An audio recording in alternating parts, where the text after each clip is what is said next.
Welcome to introductory tutorial on digital image processing using Opencv libraries. I have made this tutorial assuming that you have already gone through the previous tutorials on basic concepts of digital image processing. I would strongly recommend you to go through that tutorial because without knowing the basic concepts of digital image processing, you will not be able to understand the functions used in Opencv. Now, what is Opencv? Opencv is open source computer vision. It is a library of programming functions mainly aimed at real-time computer vision or real-time image processing developed by Intel Russia Research Center. Opencv can be written in many languages like C, C++, Python, Java and many others. And it is open source and free to use. Many of you have already used MATLAB for digital image processing, but let me tell you, Opencv is far better and more efficient than MATLAB for real-time image processing applications. Because when it comes to robotics application or industrial applications, you need image processing in real time. So you can see that three factors are there which made Opencv much better than MATLAB for image processing application. First is speed.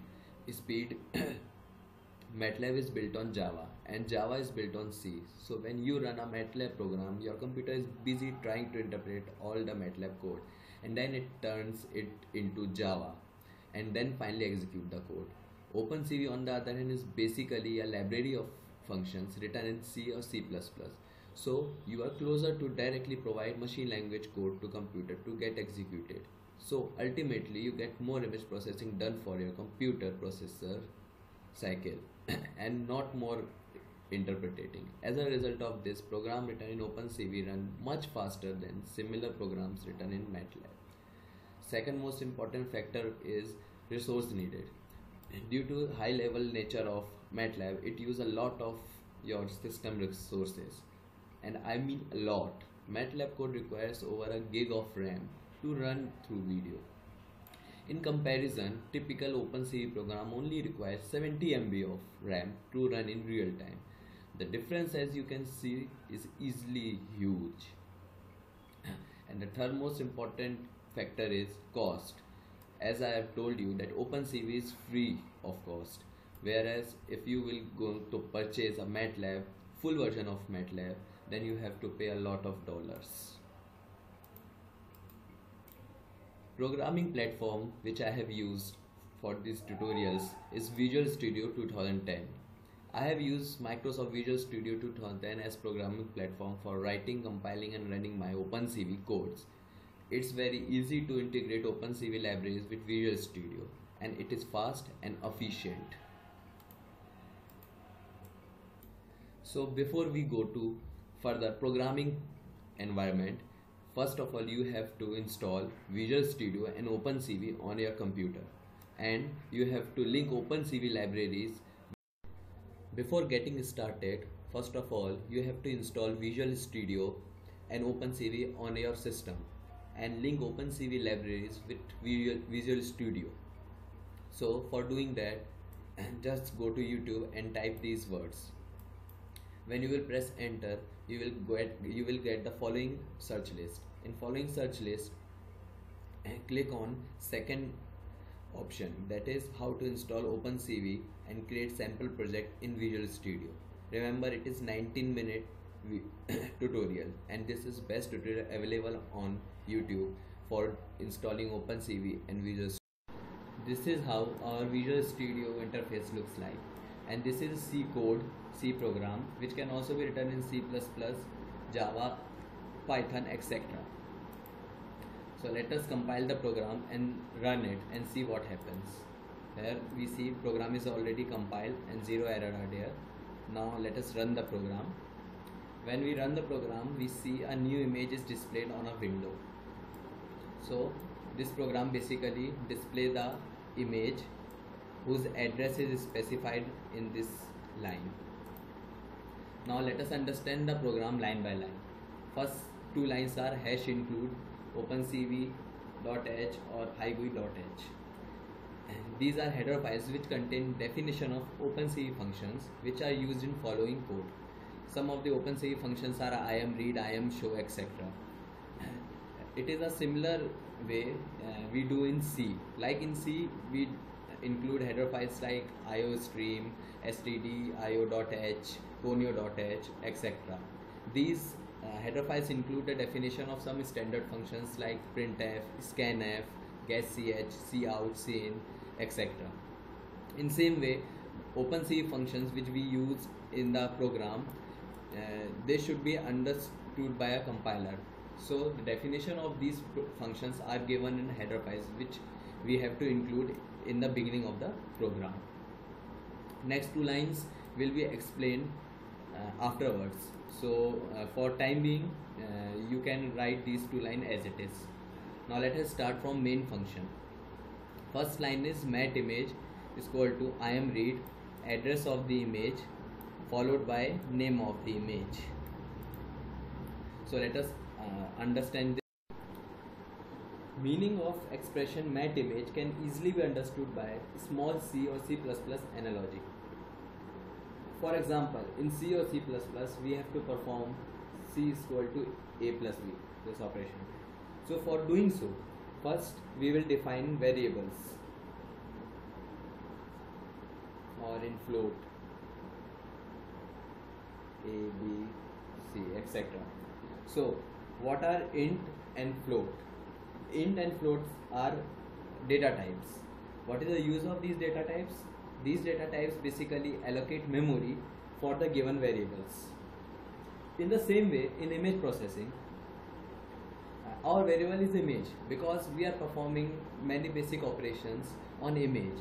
So it is important to define data type of that image, or it is important to allocate memory locations so that the incoming pixel values of that image can be stored in a specific memory.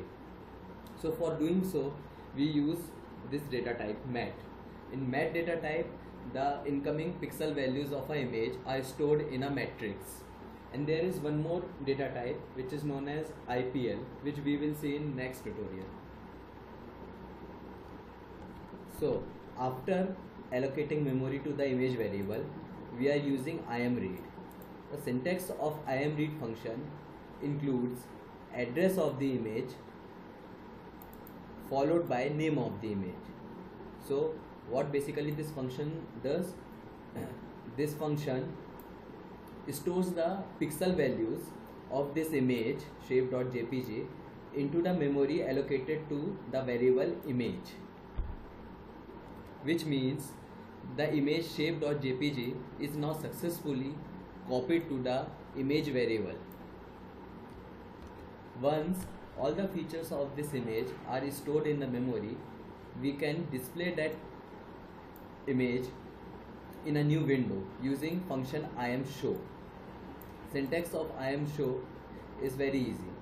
In this, first we have to define output window, and after that we have to write the name of the image variable which we want to display in that window. That is, when we run this program, this input file is a window, and inside this image is displayed. This is our desired image which is copied in the image variable img. Till now we have used a large memory space, so it is important to release that memory for further use. So for doing so, we use img.release.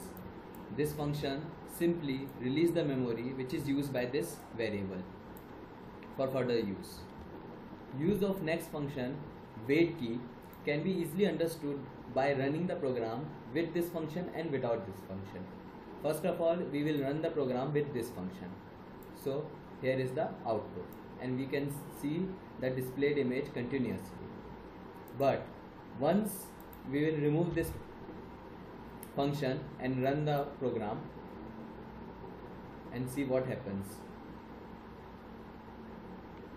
Look, we are not getting the output. Actually we are getting the output, but that output persists for very small time. So it is clear that wait key function provides a persistent output. That is, until and unless we press any key, the output will remain on the output screen. And once we will press the keys like escape or enter, the output will be removed from the display. Function cv destroy all window is used to clean up the memory used by the window which we have defined for displaying the img or image. And at the last return 0 because we have used int main void. So this is the complete explanation of this program.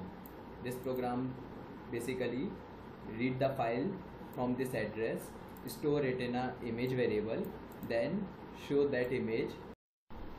Here in this program we can remove this address of the image by just copying this image into the folder where your project is stored or where your main file has been stored. That folder can directly be accessed from here. In this folder you have to copy your sample image or sample video which is to be processed. When you copy that image or folder into that folder, you can remove this address. And now when you will run the program, it will work finely. Here same output is there because we have stored this image into the folder where main files are there. All the contents of that folder can be seen here also. All the files, all the videos, everything can be seen here.